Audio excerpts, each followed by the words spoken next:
기도합니다. 하나님의 말씀을 너희에게 일러주고 너희를 인도하던 자들을 생각하며 그들의 행실의 결말을 주의하여 보고 그들의 믿음을 본받으라. 예수 그리스도는 어제나 오늘이나 영원토록 동일하시니라. 여러 가지 다른 교훈에 끌리지 말라. 마음은 은혜로서 굳게 함이 아름답고 음식으로서 할 것이 아니니 음식으로 말미암아 행한 자는 유익을 얻지 못하였느니라. 우리에게 제단이 있는데 장막에서 섬기는 자들은 그 제단에서 먹을 권한이 없나니 이는 죄를 위한 짐승의 피는 대제사장이 가지고 성소에 들어가고 그 육체는 영문 밖에서 불사름이라. 그러므로 예수도 자기 피로써 백성을 거룩하게 성문 밖에서 고난을 받으셨느니 그런즉 우리도 그의 치욕을 짊어지고 영문 밖으로 그에게 나아가자. 우리가 이가 도성이 없으므로 장차 올 것을 찾나니 그러므로 우리는 예수로 말미암아 항상 찬송의 제사를 하나님께 드리자. 이는 그 이름을 증언하는 입술의 열매니라. 오직 선을 행함과 서로 나누어 주기를 잊지 말. 하나님은 이 같은 제사를 기뻐하시느니라. 함께 읽습니다. 너희를 인도하는 자들에게 순종하고 복종하라. 그들은 너희 영혼을 위하여 경성하길 자신들이 청산할 자인 것 같이 하느니라. 그들로 하여금 즐거움으로 이것을 하게 하고 근심으로 하게 하지 말라. 그렇지 않으면 너희에게 유익이 없느니라. 아멘. 히브리서 저자는 서신의 후반부로 갈수록 좀 더 구체적으로 성도들의 삶을 돌아보면서 삶의 방향을 제시합니다. 우리가 히브리서의 기록 목적이나 상황을 고려해 볼 때 일단 히브리서를 받고 있는 성도들의 상황은 극심한 핍박의 상황, 환난의 상황을 직면하고 있다는 겁니다. 시대적으로 상황적으로 쉽지 않은 상황인데 그런 상황 가운데 있는 성도들에게 저자가 이런 구체적인 신앙생활에 대한 부분들을 또 지적하고 그에 대한 방향을 제시하는 데는 이유가 있겠죠. 저는 이 성경을 읽으면서 그런 생각이 들었습니다. 이 혹독한 시련과 박해의 상황을 직면한 것이 사실이지만 이럴 때 어떻게 교회가 그 정체성을 잃어버리지 않고 견고히 서서 이 어려움을 이겨낼 수 있을 것인가? 교회가 어떻게 하면 더 강해질 수 있는가? 그리고 교회가 세상 가운데 어려움을 이겨내는 교회만의 비법이 뭔가라는 부분에 대한 내용인데요. 저는 본문에 바로 그 내용이 담겨 있다고 저는 확신합니다. 여러분은 교회가 시련을 당하면 그 시련을 이겨낼 수 있는 방법이 뭐라고 생각하십니까? 제가 첫 번째 드리고 싶은 말씀은 질서입니다. 교회 안에 교회를 견고하게 흔들림 없이 지켜갈 수 있는 방법은 오늘 본문에 보면 7절과 17절에 있는 내용 중심으로 되어 있는데 교회 안에 질서입니다. 하나님께서 교회의 지도자를 세우시죠. 교회 안에 지도자를 세우시고 그 지도자들을 통해서 교회가 성장과 양육을 받도록 이 조직을 만드셨습니다.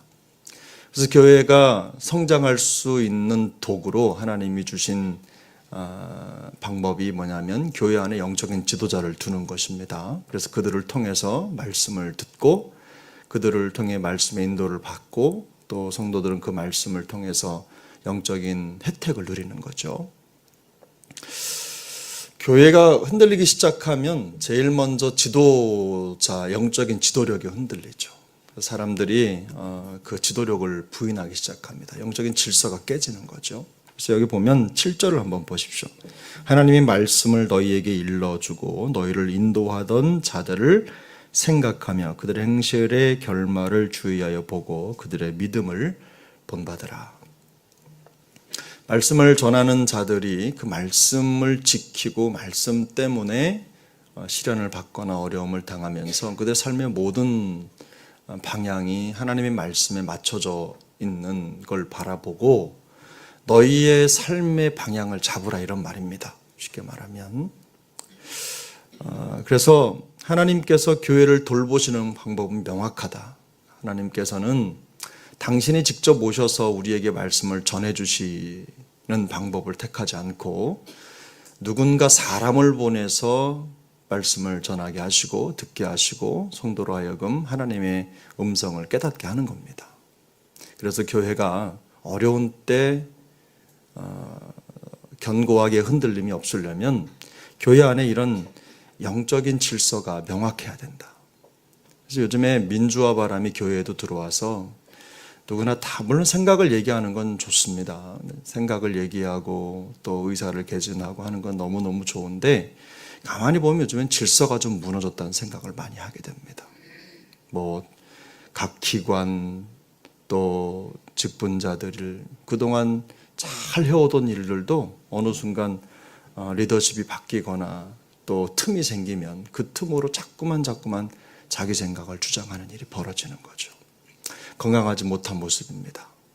그래서 우리가 교회가 세상의 환란과 풍파, 외풍을 견뎌낼 수 있는, 지탱할 수 있는 가장 기초적인 방법은 교회 안에 질서를 확립하고 또 교회 안에서 그런 과정을 통해서 영적인 성장과 성숙을 거듭하는 것입니다. 교회는 우리 개인의 생각대로 운영되는 기관이 아닙니다. 하나님의 말씀에 기초한 말씀의 가르침을 따라서 운영되고 또 지속되고 사역하는 영적인 기관입니다. 그래서 그런 영적인 원리가 잘 지켜져야 될 줄로 믿습니다. 여러분, 제가 늘상 말씀드리지만요, 교회의 영적인 권위는요, 권위를 가져야 되는 사람이 그걸 주장할 수가 없는 구조입니다. 세상의 나라의 권력은 권력을 가진 자들이 그 권력을 지키기 위해서 법을 만들고 장치를 만들 수 있어요. 그런데 교회의 영적인 지도력은 모든 성도들이 같은 마음으로 말씀 중심으로 생각과 사고를 가지고 갈 때 세워지는 겁니다. 그래서 보호되지 않으면 절대로 그 영향력을 발휘하지 못하는 것이 영적인 권위입니다. 그래서 영적인 권위는 어느 한 사람에 의해서 지켜지는 게 아니라 우리 모두가 세우고 모두가 그를 따라갈 때 지켜지는 것이다 라는 걸 꼭 기억하시고 우리 교회는 영적인 원리가 잘 세워진 그런 교회가 될 수 있길 바랍니다. 이거를 만들어 가려면 덕목이 하나 있는데 뭐냐면요, 겸손이라는 덕입니다. 그래서 여기 보면 우리가 하나님의 말씀을 너희에게 일러주고 너희를 인도하던 자들을 생각하며 그들의 행실의 결말을 주의하여 보고 그들의 믿음을 본받으라. 이 말씀의 핵심 속에는요, 교회가 양육과 성장의 원리를 따라서 끊임없이 견고한 자리를 지켜가고 성장할 수 있는 비결이 뭐냐? 바로 성도가 서로를 배려하고 또 말씀의 권위 앞에 고개를 숙이는 진정한 겸손이 필요하다는 것을 말씀하는 겁니다. 그래서 교회 그 다음에 그 원리가 어디에 나오냐면요, 8절에 보면 예수 그리스도는 어제나 오늘이나 영원토록 동일하시다. 뜬금없이 이 말씀이 나온 것 같지만 교회가 가지고 있는 가장 큰 원리는 세상의 풍조나 세상의 원리나 논리를 따라가는 게 아니라 하나님의 말씀의 원리, 영원토록 불변하신 예수 그리스도의 성품과 삶과 사역과 생각과 그분의 생각을 따라갈 때 교회는 가장 건강하다는 겁니다. 가장 견고하다는 거예요. 세상의 외풍을 이겨낼 수 있는 방법이 어디에 있습니까? 바로 하나님의 말씀으로 똘똘 뭉친 교회가 될 때 교회는 흔들리지 않는다. 뭐가 잘 안 되는 것 같으면 나라도 나서서 뭔가 말을 해야 되겠고 뭔가 해야 될 것 같다는 생각이 드실 때 그때 조심하셔야 됩니다. 하나님께서 우리 안에 세우신 또 그런 영적인 원리들을 잘 따라서 질서를 잘 따라서 건강한 교회를 이루는 우리 모두가 될 수 있길 바랍니다. 두 번째 원리는 8절 이하에 나와 있습니다. 8절부터 17절까지의 내용이 전반적으로 됐는데요. 여기엔 두 가지 큰 틀이 있더라고요. 제가 보니까 첫 번째는 뭐냐면 성도를 진정으로 강하게 만드는 게 뭐냐, 성도가 진짜로 강해지는 게 뭐냐. 여러분, 성도가 어떻게 하면 강해집니까? 여러분이 생각하는 성도가 강해질 수 있는 비결은 무엇입니까? 오늘 본문을 보면요, 성도가 강해지는 비결은 은혜밖에 없다는 걸 말씀하는 거예요. 그럼 보세요. 9절을 보세요. 9절 함께 읽습니다. 여러 가지 다른 교훈에 끌리지 말라. 마음은 은혜로서 굳게 함이 아름답고 음식으로서 할 것이 아니니 음식으로 말미암아 행한 자는 유익을 얻지 못하였느니라. 뜬금없이 음식의 문제가 나오니까 여러분 이게 뭔가 이런 생각이 드시겠지만 이런 겁니다. 음식으로 대변되는 사항이 뭐냐면 율법 조항을 따르는 거예요. 거룩한 음식을 챙겨 먹거나 거룩하다고 여겨지는 어떤 종교 행위를 그저 마음 없이 따라가거나 어떤 형식을 지키거나 이런 과정을 통해서는 영적으로 강해질 수가 없다는 겁니다. 단순히 눈에 보이는 어떤 것들, 귀에 들리는 쓰여진 조항들, 예를 들면 우리가 아주 단적인 예로 십계명이 있잖아요. 그럼 십계명에 있는 조항들이 중요하지만 단순히 의식적으로 그것을 지키는 것만으로 우리가 영적으로 강해질 수 없다는 겁니다. 우리가 강해지는 방법은요, 우리 안에 역사하시는 성령 하나님의 인도를 따르는 그 구원의 은혜를 체감하고 그 은혜의 능력으로 성령의 인도를 따라갈 때 성도는 강해집니다. 자유함을 느끼게 되는 거고요, 알게 되는 것이고 그 안에서 진정한 강함을 누리게 되는 것이죠. 말씀드린 대로 성도가 은혜를 따라간다는 게 뭡니까? 예수 그리스도께서 우리의 영원한 스승이 되셨잖아요. 예수님이 보여주신 삶과 사역과 그걸 모든 것을 말씀을 본받아 따라가는 거죠. 그게 은혜죠. 구원받은 하나님의 백성들의 삶인 겁니다. 그럼 여러분, 두 번째 제가 말씀드리고 싶은 건 뭐냐면, 첫 번째 뭐였죠? 성도를 진정으로 강하게 만드는 게 뭐라고요? 은혜다. 그럼 두 번째, 성도의 진정한 제사는 뭐냐? 성도의 진정한 예배는 뭐냐? 성도의 진정한 헌신은 무엇이냐? 이걸 묻는 겁니다. 뭐라고 말씀합니까? 오늘 여러분 함께 읽었는데 16절을 보세요. 16절 함께 읽습니다. 오직 선을 행함과 서로 나누어 주기를 잊지 말라. 하나님은 이 같은 제사를 기뻐하시느니라. 뭡니까? 우리 성도가 하나님을 기쁘시게 하는 성도의 제사는 뭐죠? 선한 행실이라고 말씀하죠. 나누어 주는 거예요. 뭐에 대해서 이걸 대조해서 이 성경 기자가 설명을 하냐면요, 이제는 동물 제사가 아니라는 겁니다. 하나님이 동물 제사를 받으시는 게 아니라는 거예요.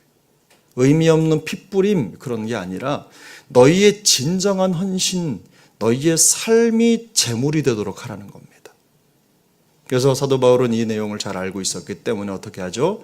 우리의 모든 삶을, 우리의 일상을 거룩한 산 제사로 드리라고 말하잖아요. 그런 것처럼 오늘 여기 본문을 보면 지금 성도에게 있어서 성도가 하나님을 가장 기쁘시게 하는 진정한 제사는 뭐냐? 하나님의 말씀을 따라서 그 말씀을 준행하는, 선을 행하는 삶이라는 거예요. 형제를 사랑하고 이웃을 돕고 격려하는 그런 삶 말이죠. 하나님은 신약시대에 와서는요, 이런 동물 제사를 제사로 받으시는 게 아니라 우리가 그런 진정한 삶의 자리에서 하나님의 말씀을 따라서 우리의 선행과 진정한 마음이 담긴 헌신을 통해 이루어지는 삶을 제물로 받으신다는 뜻입니다. 자, 그럼 정리해 보면요, 교회가 시련을 견뎌낼 수 있는 방법은 무엇입니까? 한마디로 말하면요, 더 적극적으로 하나님의 말씀에 순종하라는 뜻입니다. 더 적극적으로 하나님의 말씀에 우리의 마음을 맞추라는 뜻입니다. 교회의 내부적인 질서가 깨지지 않도록 하고, 자중질환이란 말이 있죠. 교회가 세상이 복잡하기 때문에 교회가 무너지는 게 아니거든요. 그 세상의 소리들에 마음이 빼앗겨 버리기 때문에 교회 안에 있는 내부적인 영적인 기둥들이 무너지고 질서가 무너지면서 교회가 붕괴되는 거예요. 속으로부터 붕괴되는 거예요. 근데 그걸 막아야 되는 거죠. 세상이 우리를 공격해 올 때 교회가 어떻게 해요? 똘똘 뭉쳐서 하나님의 말씀 중심으로 교회가 세워질 때 교회가 강건해지는 거 아닙니까? 그럴 때일수록, 어려울 때일수록 우리가 더 하나님의 은혜에 집중하고 우리를 도우실 하나님께 마음을 쏟고, 뿐만 아니라 우리만 강해지는 게 아니라 이럴 때일수록 형제 사랑을 실천하고 세상 가운데 우리가 하나님의 말씀을 따라갈 때 나타나는 그 복음의 능력을 세상 가운데 드러낼 때 우리가 세상의 외풍을 이겨낼 수 있다는 것입니다. 더 공격적으로 말씀을 따라 살고 순종하며 그 일을 이루라는 거죠. 그래서 성도는 결국 언제 강해지는가, 그리고 언제 하나님이 기뻐하시는 예배자로 인정받을 수 있느냐, 결국은 은혜고 말씀 실천의 문제입니다. 사랑하는 여러분, 순종이 쉬웠던 적은 한 번도 없습니다. 제가 늘상 말씀드리지만 항상 어렵습니다. 저 또한 마찬가지입니다. 모두가 다 어렵습니다. 우리 모두가 다 힘든 여정이지만, 그러나 우리가 그 쉽지 않은 길을 포기할 수 없는 이유는 그 길 말고는 우리가 하나님의 말씀 앞에 순종할 수 있는 방법이 없기 때문입니다. 그러므로 오늘도 우리가 영적인 유익을 얻기 위해서 하나님의 말씀에 더 집중하고 또 영으로 성공하는 우리 모두가 될 수 있기를 바랍니다. 여러분, 17절인데요. 17절 한 번 더 같이 읽겠습니다. 너희를 인도하는 자들에게 순종하고 복종하라. 그들은 너희 영혼을 위하여 경성하기를 자신들이 청산할 자인 것 같이 하느니라. 그들로 하여금 즐거움으로 이것을 하게 하고 근심으로 하게 하지 말라. 그렇지 않으면 너희에게 유익이 없느니라. 어떤 의도인지는 모르겠지만 오늘 본문을 7절부터 17절까지 끊었는데요, 7절이 말씀하는 것하고 17절이 말씀하는 것하고 내용이 일맥상통하지 않습니까? 그래서 이 두 축 안에서 우리가 교회 영적인 질서를 잘 지키는 범위 안에서 말씀에 순종하고 복종하면서 그 안에서 은혜를 따라가고 또 말씀이 명한 바 우리가 세상 가운데 행해야 될 것들을 충실하게 행할 때 교회는 강해진다. 교회 공동체는 능력이 있어진다라는 걸 꼭 기억하시고 오늘도 이 말씀의 능력으로 충만한 우리 모두가 될 수 있기를 예수님의 이름으로 축복합니다. 기도하겠습니다.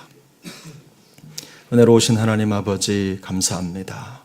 오늘도 우리에게 복된 한날을 허락하시고 오늘도 말씀의 종으로 하나님의 사람으로 살게 해주신 것을 감사합니다.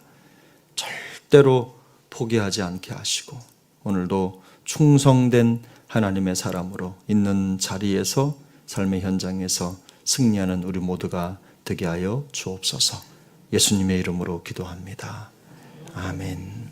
하늘에 계신 우리 아버지여, 이름이 거룩히 여김을 받으시오며 나라가 임하시오며 뜻이 하늘에서 이루어진 것 같이 땅에서도 이루어지이다. 오늘 우리에게 일용할 양식을 주시옵고 우리가 우리에게 죄 지은 자를 사하여 준 것 같이 우리 죄를 사하여 주시옵고 우리를 시험에 들게 하지 마시옵고 다만 악에서 구하시옵소서. 나라와 권세와 영광이 아버지께 영원히 있사옵나이다. 아멘.